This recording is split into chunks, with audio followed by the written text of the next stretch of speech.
What if some of the things you do when nobody's watching aren't signs that you're weird, but signs that your brain works a little differently? Maybe you talk to yourself. You disappear from conversations because you need time to think. You become obsessed with some random topic for 2 weeks, then suddenly move on to something completely different. And you've probably wondered, why does my brain do this? Here's the interesting part. None of these habits automatically mean you're highly intelligent, but some can reveal something interesting about how you process information. Because intelligence isn't always loud. Sometimes it looks like someone quietly thinking about a question nobody else bothered to ask. Take talking to yourself. Maybe you're explaining a problem, rehearsing a conversation, or trying to make sense of a decision. It can feel ridiculous until you realize what's actually happening. You're turning an invisible thought into something you can hear. And once an idea becomes words, it's often easier to organize, question, and understand. So if you occasionally say, "Okay, here's what we're going to do," to absolutely nobody, you might simply be thinking out loud. Then there's the habit of becoming obsessed with random things. One week, it's astronomy, then psychology, then chess, then somehow you're watching a 3-hour video about something you didn't even know existed. You start with one question, and suddenly it's 2 a.m. But curiosity isn't just about collecting information, it's wanting to understand. Instead of stopping at, "What happened?" your brain keeps asking, "Why? How? What if?" That hunger to explore can be incredibly valuable, and it may also explain why you sometimes need more time alone than other people expect. Maybe you love your friends, you enjoy going out, but eventually your brain says, "Okay, I need everyone to leave now." So you go home, put your phone down, and enjoy the quiet. That doesn't automatically mean you're antisocial. For some people, solitude gives the brain room to process conversations, emotions, and ideas without constant outside stimulation. And here's an important distinction. Solitude is chosen. Isolation feels forced. Wanting time alone isn't necessarily a problem. Feeling like you have nobody to turn to is something completely different. Now, what about questioning things everyone else accepts? Someone says, "That's just how things work," and your brain immediately asks, "Why? Why do we do it this way? Could there be a better way? What would happen if we changed it?"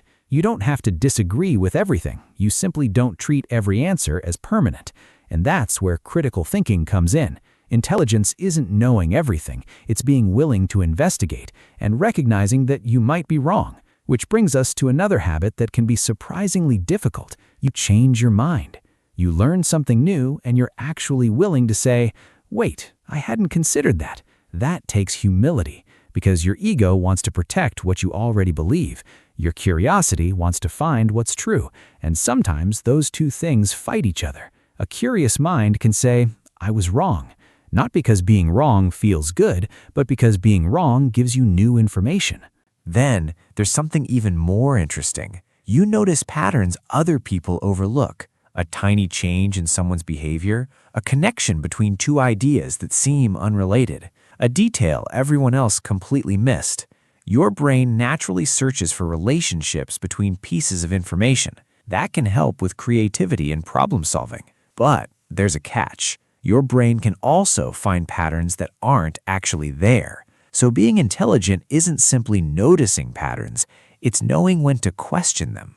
And maybe, the strangest habit of all, you think about questions that don't have immediate answers. Why do we dream?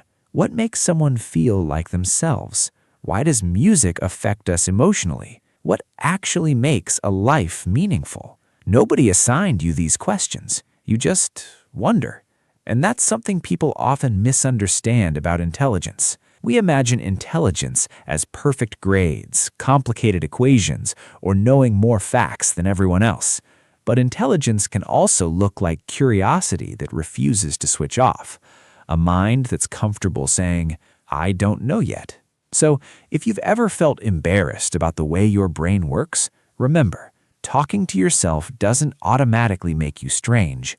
Wanting solitude doesn't automatically make you antisocial. Obsessing over random subjects doesn't automatically make you distracted. Asking too many questions doesn't automatically make you difficult. None of these habits prove you're a genius, but they can reveal something worth paying attention to: how your brain naturally likes to learn, process, and explore.